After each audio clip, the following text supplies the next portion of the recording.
French master patissier Eric Lanlard has changed the face of British patisserie, earning himself a reputation for not only awe-inspiring cakes, but for a clientele that boasts the likes of Madonna, Elton John, and the Beckhams. One of my competitors was on television the other day and just said, "We do cake for celebrities." And I said, "We do cake for everybody, including celebrities." For the first time, he's going to share his tricks of the trade. This isn't just about puddings, it's about Glamour Puds.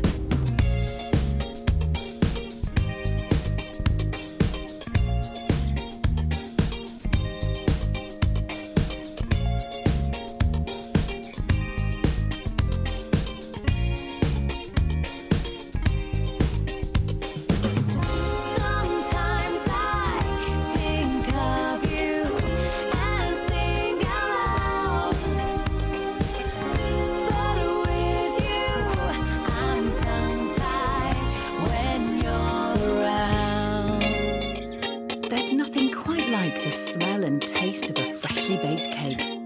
Next on Glamour Puds, top patissier Eric Lanlard reveals the hard and fast rules to successfully baking your own, as well as some tricks that'll help you turn your boring old sponges into works of art. Coming up, a moist, mouth-watering Provençal orange cake. Eric is amused by his new students attempting his icing course. Plus an Austrian favourite, Sacher and raspberry torte.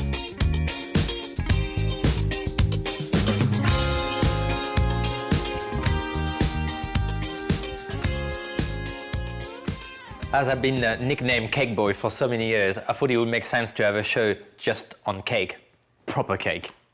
So the one I'm going to do today is actually a Provençal orange cake, but it's actually a flour-free cake, so it's just ground almond. That's going to give us the texture and make the cake actually very, very moist. So we've got some ground almond here, and I'm going to add to it some caster sugar. And we got some baking powder, 2 tablespoons of baking powder to make it rise, and a little touch of Provence, some dry lavender. And you can buy it now in little jars in most delicatessen. They will. It's very good with chocolate as well. So, and to that we're going to add some eggs. So I'm going to mix the dry goods together first. And we're just going to break the eggs.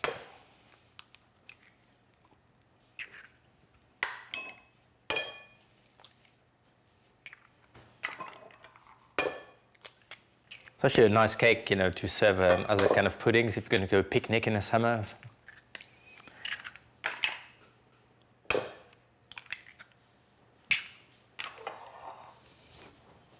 I'm going to start mixing it like this.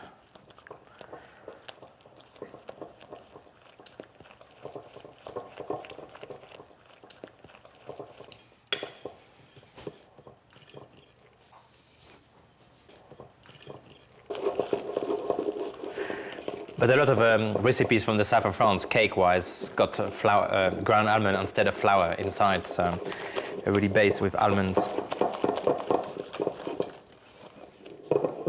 And we're going to add some oil.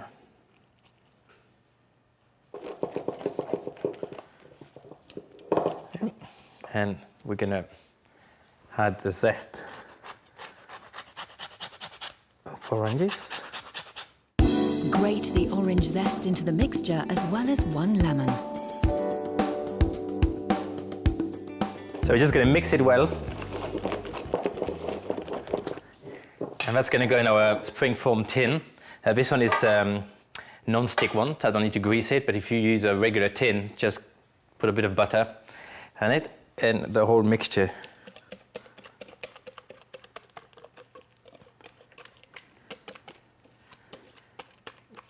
is going through. And the thing I forgot to mention, don't discard the orange and the lemon. We are going to use them.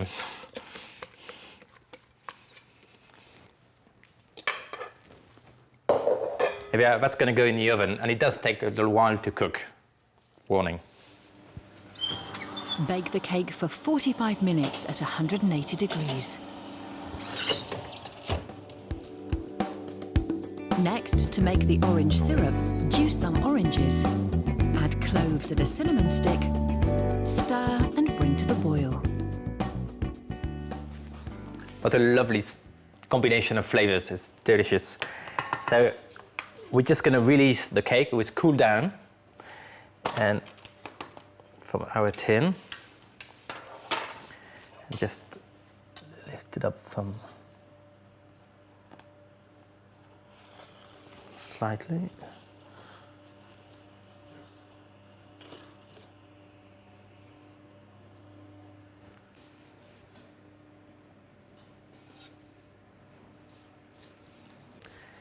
And using a cake skewer, I'm just going to do a lot of little holes inside, and we're just going to soak slowly the syrup right through.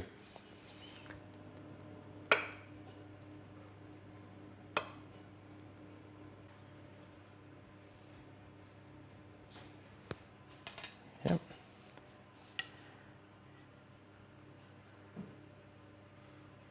It could take a little while, so just take your time, do something, come back. We need to put all this juice right through.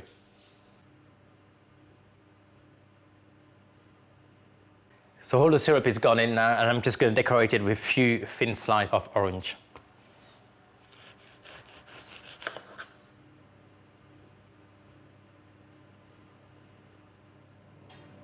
Just sprinkling a few more dry lavender flower on the top. Here we are, my latest creation, all the flavor of Provence in a deliciously moist cake.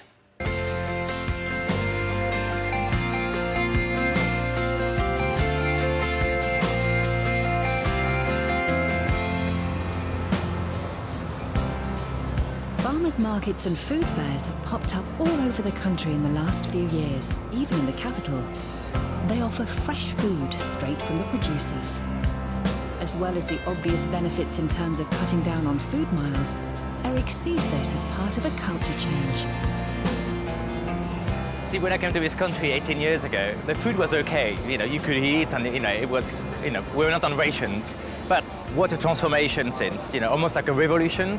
The food have changed. London and all over Britain really is becoming like a platform for the top best restaurants, and everybody is so interested on getting very foodie.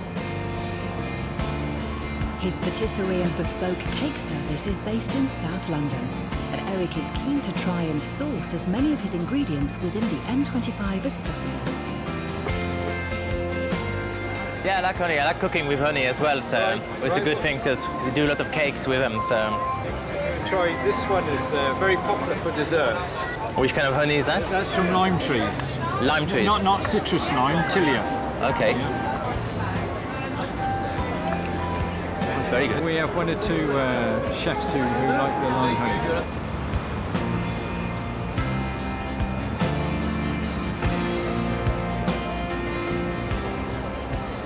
Are you doing well? We're doing really well, and the weather helps. Yeah, exactly. Fantastic day. Though Eric always bakes his own cakes, it's always good to check out what your rivals are up to. Lovely and chunky. Thank you. Thank you very much. So,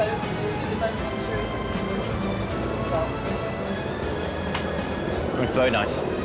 Very moist. yeah. It's a very, very secret recipe. Set in such a nice location along London's South Bank, and with such fine weather, you don't have to be a foodie to enjoy this festival.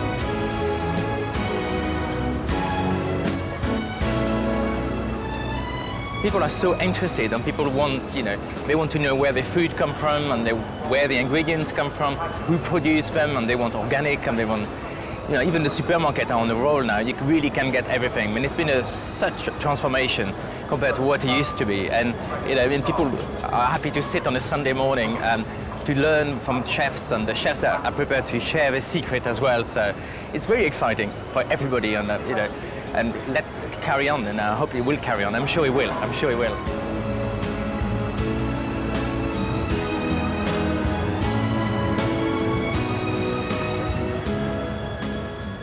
Still ahead, Eric bakes an Austrian classic, Sacher and raspberry cake. Plus, it's back to school for a masterclass in icing. Glamour Puds Cakes continues after this. I'm tongue-tied when you're around. I'm tongue-tied when you're around. There's nothing quite like the smell and taste of a freshly baked cake. But if you're one of those people that shy away from baking them yourself, then this edition of Glamour Puds is for you. Top patissier Lanlard reveals the tricks of the trade to ensure your cakes always rise to the occasion. Still ahead, an Austrian classic, Sacher and raspberry cake. But first, it's back to school. A course is taking place at Eric's London Cookery School today.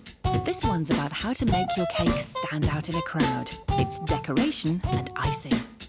We need to whip some cream. So let's have 550 ml of double cream. Here we go. Whisking cream, you know that sounds really easy. Apparently if you over whip the cream, it's just game over. We have mixed abilities on the course, from the novice to the professional. Calm down, it's not a race. But before we decorate, we've got to make. And this one is a chocolate mousse cake with rum-soaked cherries. It's like a lick. So deep down, does it ever even out? Does it even out in the long run? Deep down, does it ever even out? Does it even out in the long run? Deep down, does it ever even out? Does it even out in the long run? Deep down, does it ever even out? Does it even out in the long run? The cake's made, so it now needs to be chilled so the girls can decorate. Now we're going to do some decoration, and we're going to be able to use them on our chocolate cake. So we're going to use something we call petal paste, which is like a kind of icing, but it dries very quickly and very hard as well. So you can make sugar flowers out of it, but you can roll it very, very thin. That's a good thing about it. So first thing is to play a bit with it to avoid to stick, just using a bit of icing sugar. And you really have to roll it as thin as possible. And using the little cutters, you can cut some flowers like this.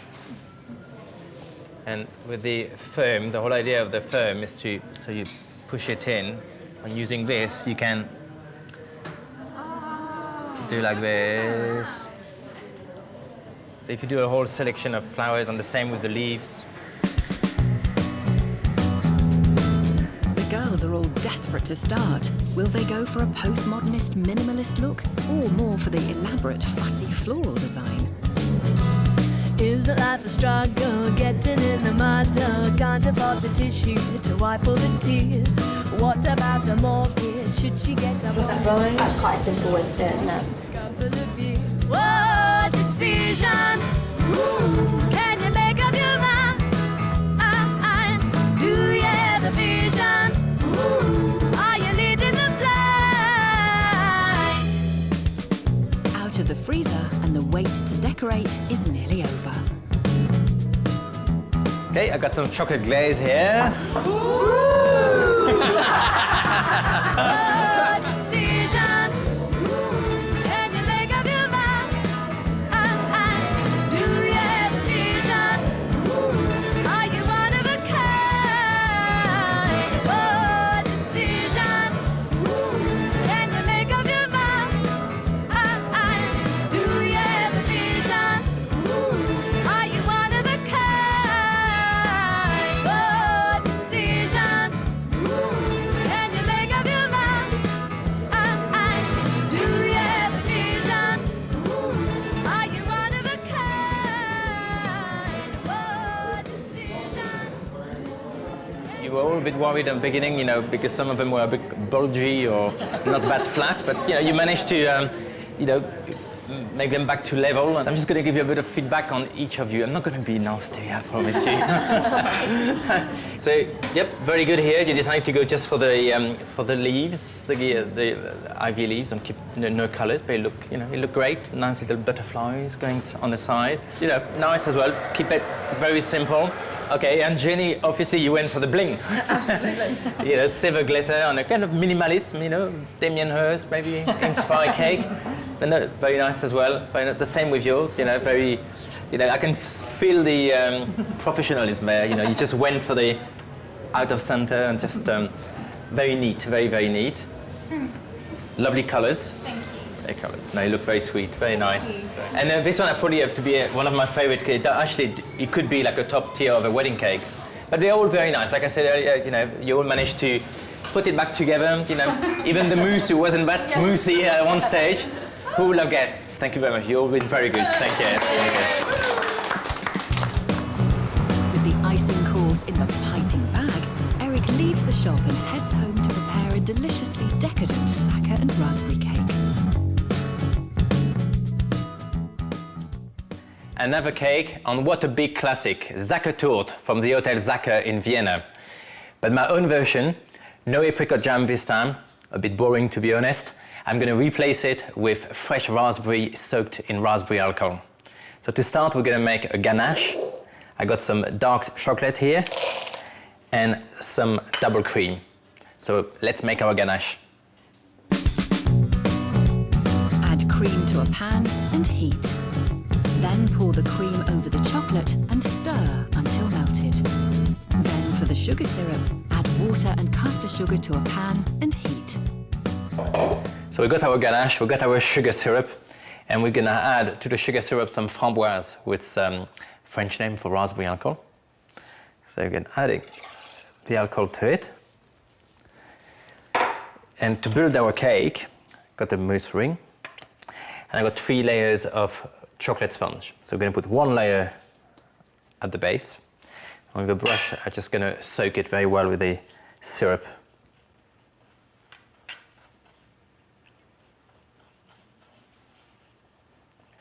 And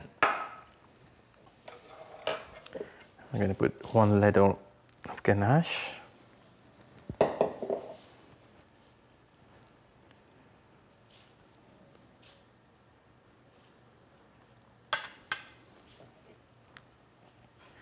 I'm going to put another layer of sponge.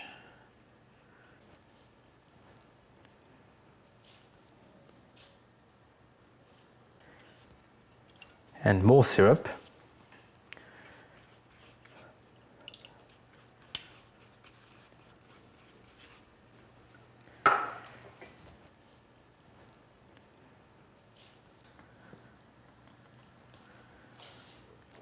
And this time we're gonna add a layer of fresh raspberry, and I soak them overnight in raspberry alcohol again, in a framboise. So you probably noticed it's quite an alcoholic cake, so maybe not suitable for a kid's birthday party.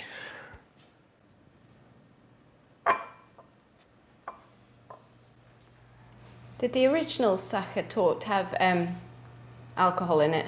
It's got a bit of dark rum inside, yeah. And it's got, in the ganache, you put the dark rum in the ganache, and you just layer it with some apricot jam. Right, and we're going to put another layer of sponge.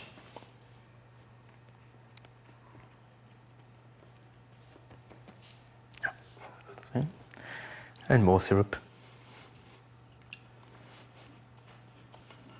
It will keep very well, so it probably tastes better after 24 hours. I'll probably use it.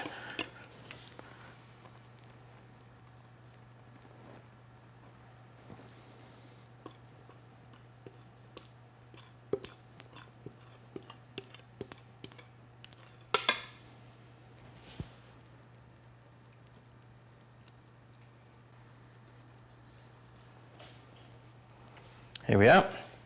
I'm going to leave it to set in the fridge for a few hours before we do the clever decoration. So this has been chilling now for 4 hours. It's set, so let's get on with the decoration. So I got a piece of acetate here, printed with the cocoa butter. It does look orange now, but don't panic. When it's finished, it's going to look gold. That's the secret. That's what's happened when you put melted chocolate over it. So we're just going to pour the melted chocolate. Sometimes they come in sheets, so you'll have to cut them to the right dimension.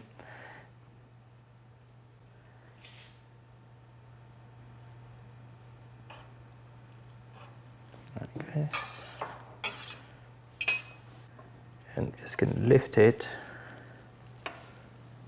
Yes.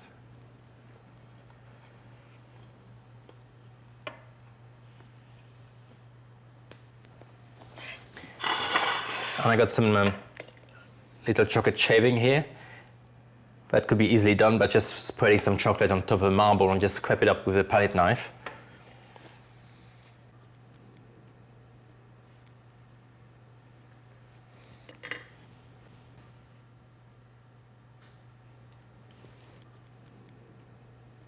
And a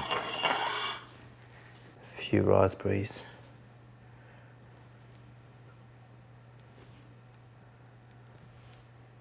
And I've got some lovely blackberries, we're in season, so.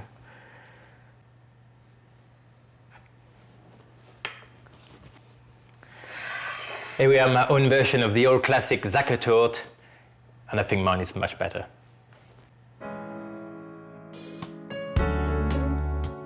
For details of this dish and all recipes featured in the series and exclusive content, check out the website details at the end of the show. Next time, Eric makes his signature wedding cake a stunning tower of desserts that's guaranteed to be almost as pretty as the bride. Plus, the heat is on as the team prepares for the national wedding show. It's all about weddings when Glamour Puds continues.